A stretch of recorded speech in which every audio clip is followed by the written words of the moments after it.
tell you that that's a picture of some oceanographic equipment going overboard on the NOAA ship Delaware 2.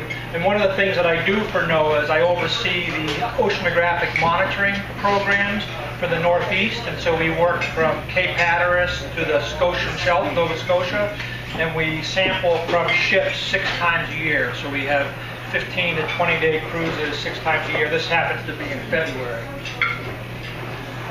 So the key points that I want to make tonight, 3 points. First is that climate, when you think about climate, it's a combination of natural climate variability and climate change.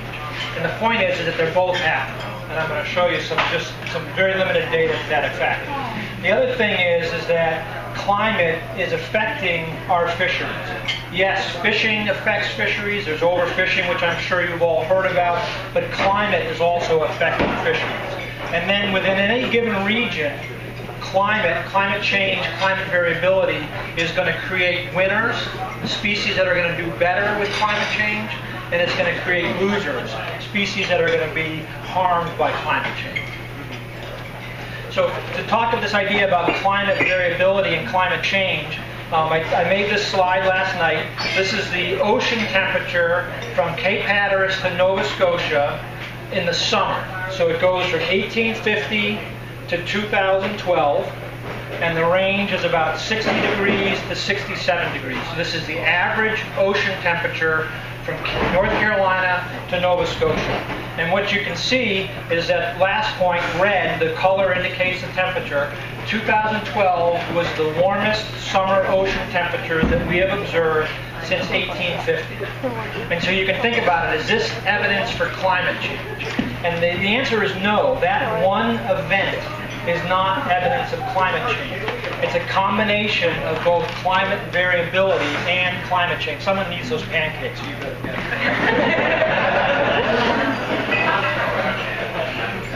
So if we think about climate change, the climate change signal here is the long-term change in that series.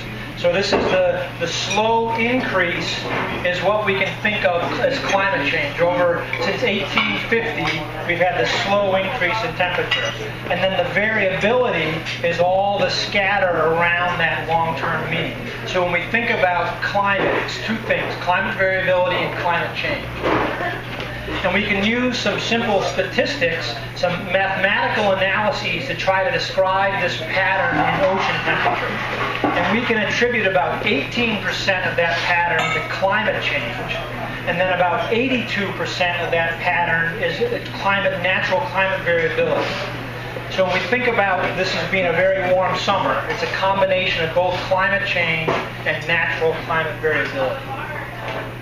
And so what does this mean in terms of fisheries? And so what I'm going to do is I'm going to show sort of 2 different species. I'm going to show you some information on Atlantic croaker, which is a southern species, and some information on Atlantic cod, which is a northern species. Atlantic croaker is on the left, and so I'm going to show 2 little short movies, I hope. I don't know if it's going to work or not, but I'm going to try. And these are changes in distribution in Atlantic croaker and Atlantic cod from 1970 to 2008. And the colors, the darker the color, the more abundant the fish is. And the lighter the color, the less abundant the fish is. So we'll start with Atlantic croaker first. So you see here in 1970, you can see that they're pretty much off in North Carolina. And what I'm going to do is I'm going to play this little animation, and you're going to watch the change in that distribution over time. Or I think I'm going to play that animation. Oh.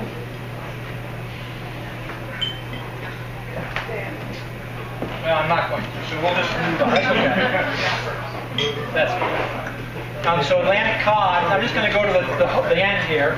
And so what you see, is that me? Who's over there? If we get a little, there you go. So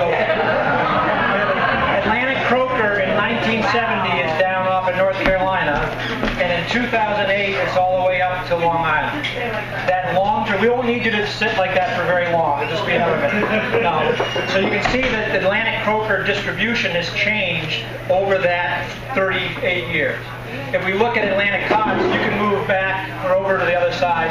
So if you look at Atlantic cod, in 1970 it's found up in the Gulf of Maine, down along the Long Island coast, New Jersey coast, all the way down to Maryland, Virginia line.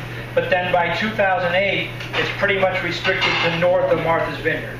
So we've seen these large-scale changes in distribution, and these long-term changes are attributed to climate change. So these fish species distributions are changing tens to hundreds of kilometers over the 40-year record. And so now you say, okay, well, going forward, so climate change isn't something that's going to happen in the future. Climate change has been happening for the past 100 years, and we've already seen the evidence of it, and I've shown that. So when we're thinking about moving forward, this is that same temperature series that I showed before. It's the mean summer ocean temperature from Cape Hatteras to Canada. And we've got our trend, and then the variability around that trend. Working with climate scientists at NOAA, we can use their climate models to project forward ocean temperatures in the future. And so we use climate models. We use a Chinese climate model, a Canadian climate model, some U.S. climate models, a whole range of these world-class climate models to project forward temperature.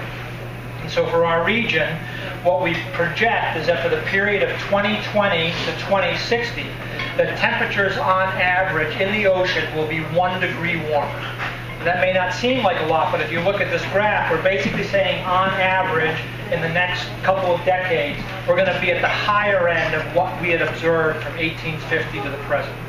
And then if we move out to the end of the century, 2060 to 2100, we're 2.5 degrees on average warmer than we are now.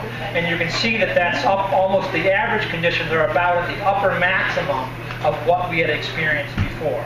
So what we're saying is that in this ocean ecosystem, that we're going to be experiencing conditions that we have not experienced in the observational record. And there are going to be changes that that's going to cause in our ecosystems, in the fisheries and in the ecosystems. So this then comes to the idea that in every ecosystem, there are going to be winners and losers. And the example of the winner in this ecosystem, the southern New England, is Atlantic croaker. I've given talks similar to this at fisheries management councils, and I've had fishermen come to me and say, you know, we're now catching Atlantic croaker in places that we've never seen them before. They're moving north faster than our models suggest they are. Unfortunately, with winners, you have losers. And it seems from the research that we've done to date that Atlantic cod cold be a loser. It's a cold water species. We've already seen its distribution restricted almost out of southern New England waters on average. And the projections going forward are that cod is going to become restricted even more, and its abundances are going to be decreased because of climate change. So the take-home points again, you know, climate variability is different than climate change. When you think about something right now in terms of the environment, it's a combination of both. So just because this is the warmest summer we've ever had, that's not evidence of climate change. And when next winter is the coldest winter we've ever had, that's not evidence against climate change. That's just evidence of the variability, natural variability in our climate system. When you're thinking about climate change, you have to think about the long-term averages. And we've seen the long-term averages, temperatures increasing since 1850 to the present.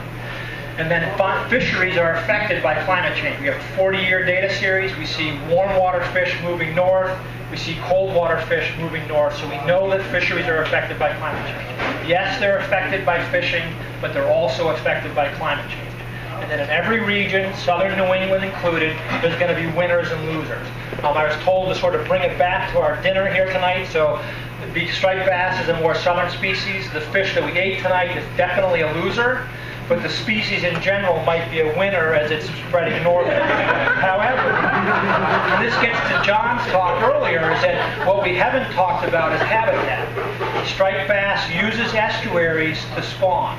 So as it's moving northwards, if there aren't estuaries that are clean and healthy for them to spawn and reproduce in, then the species is not going to be able to move northwards, and it's going to have some problems. So it's a very complicated situation. Climate, fisheries, and ecosystems are all combined together, and I hope that you've learned something tonight. Thank you.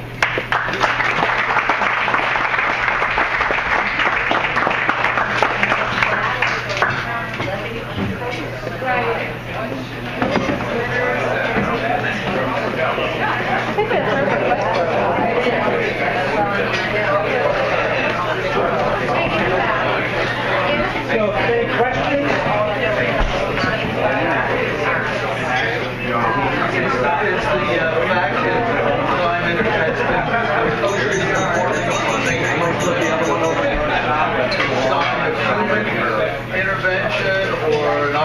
So the question is, we've seen temperatures warm from 1850 to the present.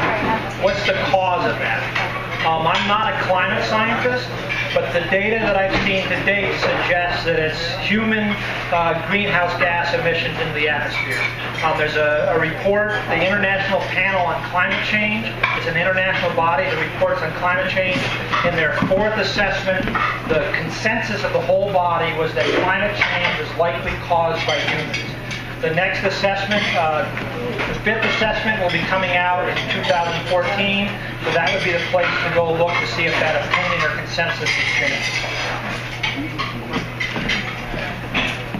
Is Kroger delicious, crusted in salt? I personally think anything crusted in salt is delicious. I would choose Spot over Kroger to eat, and Spot is another southern species that is moving northward, but Kroger's not bad.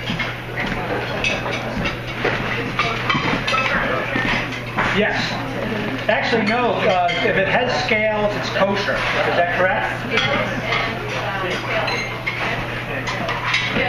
Kroger is kosher.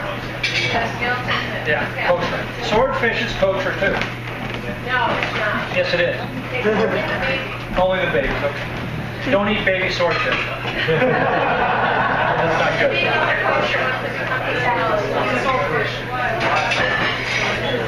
Any other questions? Oh, over here. In the case of the cod, whether it's the breeding patterns or the food that's waiting for the cod. So the question is it changes in breeding patterns or changes in food that's affecting cod? Currently, we've only been able to look at the direct effects of temperature on cod. So we haven't really moved into the area where we're looking at the feeding, the predators on a species or the prey on a species. So right now, it's primarily a temperature effect, but there are certain to be feeding effects and predation effects on these fisheries too. I've got a question, John. One of the things that kind of scares me a little bit about climate change in the ocean is that it's one thing to think of just species moving north and taking the place of other species that have vacated that southern area, but it's another thing to think about sort of the ecological chain reactions that will be unleashed. So taking Atlantic croaker as an example, are you able to predict how the movement of that species north would interact with other species that are already there? Would it affect them in a positive or negative way? So this will be my last question, since I'm gathering from the din that we're running out of time. But the question is do we predict, so croaker is going to move northwards, that's one species, how might we expect the ecosystem to change? And I've been thinking that there's been some very good literature on this in the scientific literature, but in essence what we're doing is we're taking our deck of cards, throwing some species out, throwing other species in, and then shuffling it. And so right now, can I predict what's going to happen to ecosystems in the future? No. Personally, it would be a very challenging scientific question. We can go through and look at individual species, but then looking at how they're going to interact as these ecosystems are reshuffled is beyond the science right now. Well, thank you. Thank you.